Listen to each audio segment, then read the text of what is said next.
Hi guys, it's your girl Angela with another beautiful video for my single girls. Okay, recently in the singles class, we've been getting a lot of good testimonies. Girls are getting married, they're meeting the love of their life, or maybe they're adjusting, getting to know their partner better, acting better, and their boyfriends, their fiancés, whatever it is, they're proposing, they're getting married, beautiful, big weddings and everything. Okay, and then one thing that's, if when we see something stuff like this, it makes us happy knowing that we're doing something good. Okay, whatever we're doing is actually working out.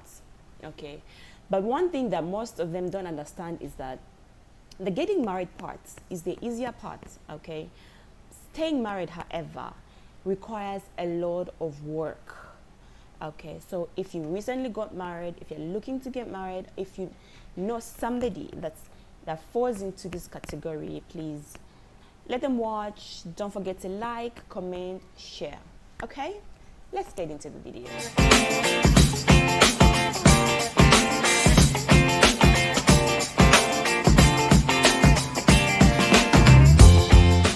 If nobody told you this, marriage is a lot of work. Okay, it requires patience, understanding, good communication. Okay, we women are prepared for this most of the times, okay, because as we grow up, your mother is going to tell you this is how you're supposed to behave in your husband's home, this is how you're supposed to do, this is what you do when your in-laws are coming in, all those things. And in my place in Zambia, we have specific period of time when you're taught, a woman is taught what to expect in marriage, what to do when issues arise and stuff like that. Okay, men on the other hand don't have those teachings. Okay, if they are taught, they're not taught enough. Okay, so a lot of things fall on a woman, and it's our place to make things work. Okay, I know a lot of people are not going to agree with me, but that is it. That is what society has built us for. Okay, it's not supposed to be like that though, but then that is it. Whether you agree or not, that's just it. Okay, so one thing that I noticed is that once girls in my class get married, this is when they'll come and say, okay, no, he has changed. No, he never used to be like this before. He's doing late nights, he's doing this one, he's doing that one. All these issues coming up, all these issues arising. For starters, if you ever want to leave your home, it's not going to be me that's going to tell you to do that. That's going to be your decision, because at the end of the day, if you're single and lonely and everything, it's me that you're going to blame. So me, Angela, I'm not going to tell you to leave that house.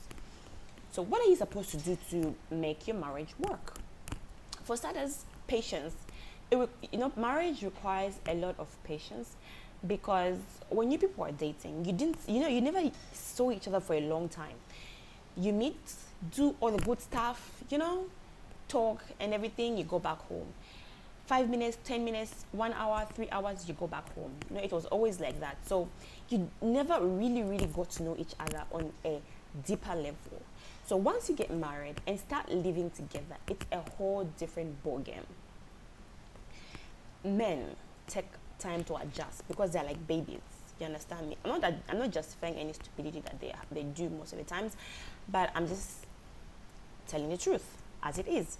It takes long for them to adjust because society does not build them for this. Society does not tell them this is how you're supposed to do, this is how you're supposed to behave and stuff like that. Okay. When you get married in the first year, second year, it's usually very difficult to adjust. A lot of people try to run away, or maybe some people try to quit. Some people try to say, okay, no, this is not working at all. I don't want to do.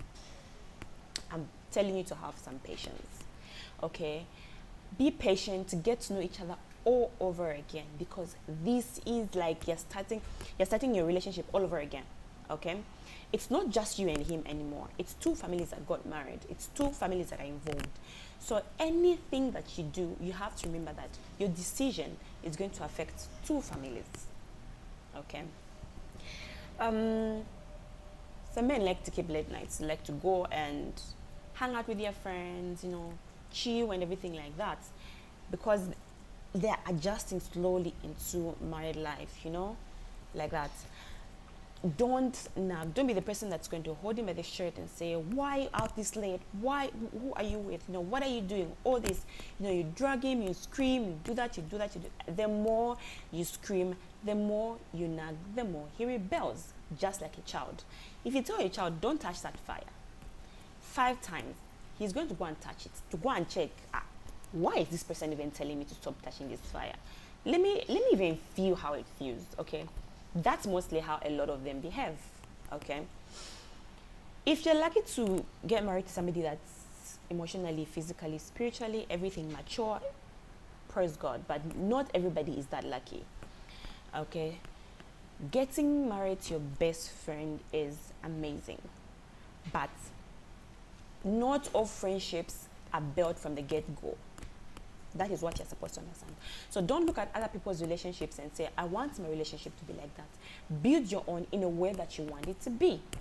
You say you want a best friend. You people did not become best friends on the get-go, okay?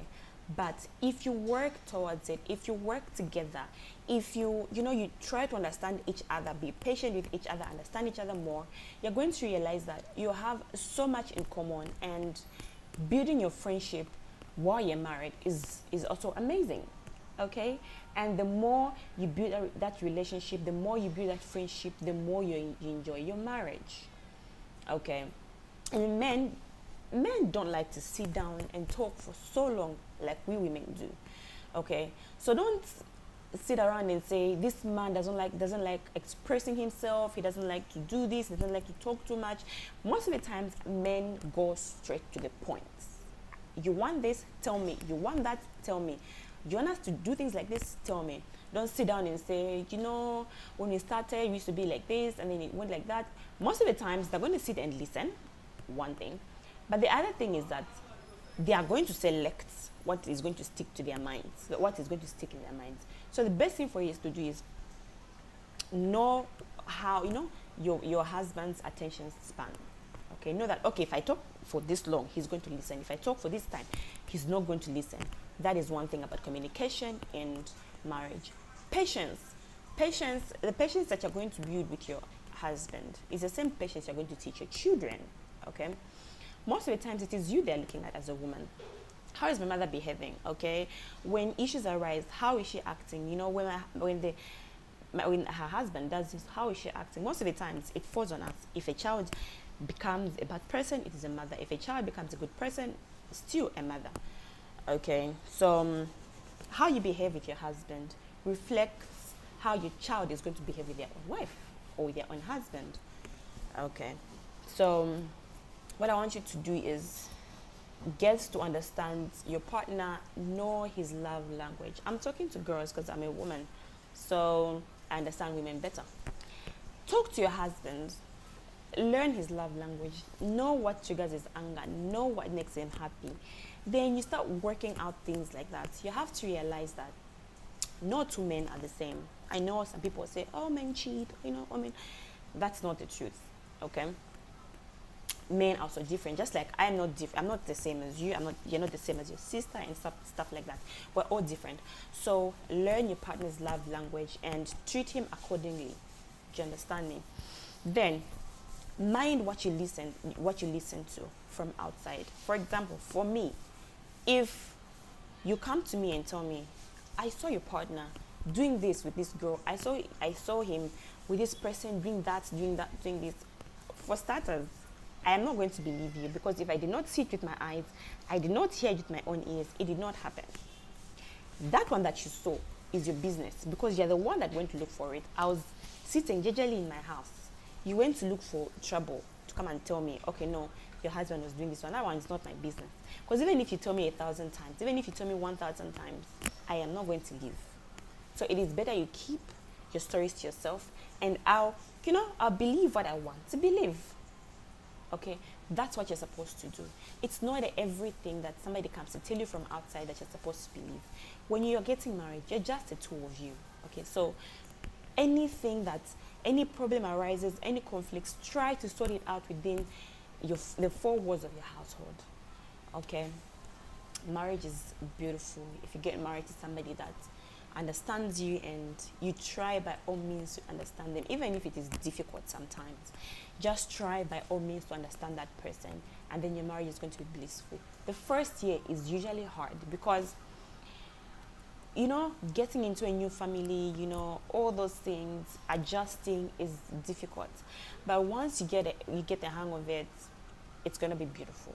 Okay, understand your partner, understand each other, tell him what you want, let him know what you want, also know what he wants. At the end of the day, things are going to work out.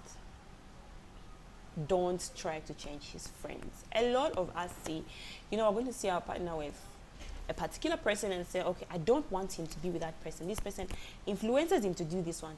But one thing you're supposed to understand is that you got married to to a person that has sense, a person that has a brain for him, of himself. So he knows what is good for him. He knows what is bad for himself. If he does the things that his friends do, which means it's been in him for a while. It's been in him. It is him. That is him. Okay? And if he wants to change, he's going to change because he wants to, not because somebody is forcing him to. That is how most men do. That is how most men work. I'm not justifying stupidity. I'm not justifying cheating. I'm not justifying anything. Just telling you the truth as it is. Okay, so communication, we communicate differently. Patience, be patient, because the patience that you possess is what you're going to be teaching your children. Okay, don't try to change his friends. Those people were there before he met you, and they'll be there after. You understand me? If this your relationship ends, I'm not saying it's going to end, but then those friends will always be there. He knows why he chose them, and he knows why they are there. Okay, he has a brain of his own. He can't if he doesn't want somebody to convince him to do something, he can't do that. But if he's been wanting to do something bad, and he sees somebody else doing it, and he goes like, okay, let me just do it, then that is on him. It is not on his friends. It is on him. It is him that is doing it, not anybody, not his circle of friends. Okay, so that is it. That's all I have for you today. If you enjoyed this video, leave it in the comment section below, and if you've reached this far, thank you and God bless you. I'll see you guys in my next video.